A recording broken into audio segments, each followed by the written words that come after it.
In terms of what's surprising about the Navy is I'm surprised at the extremes that they'll go through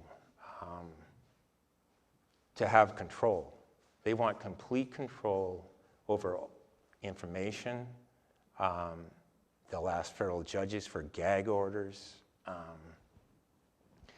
What I found out in Port Townsend is this, and I mean, you can see why they're like this. You have the ammunition depot at Port Townsend, and across Port Townsend Bay is Port Townsend.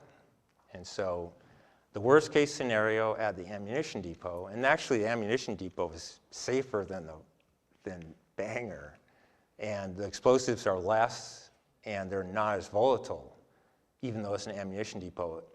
At Indian Island, they have a maximum of 3 million pounds of explosives versus 3.7 at Bangor. But in the worst case scenario would be a ship would catch fire at the pier, at the ammunition pier.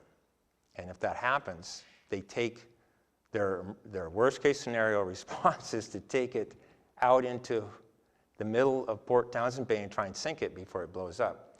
Of course, if they don't succeed in sinking it before it blows up, and it actually does blow up, they've jeopardized the city. They've just taken it halfway across the bay towards them. And so that came out of the lawsuit, the one that went to the Supreme Court. And so you can kind of see why they don't want anyone to know that.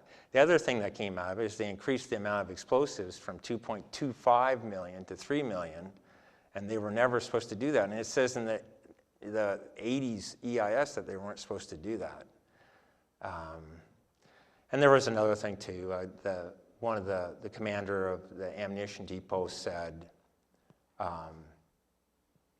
he said that they did a building damage calculation for surrounding buildings around the base to ensure that everyone was safe. And it turns out he was completely false.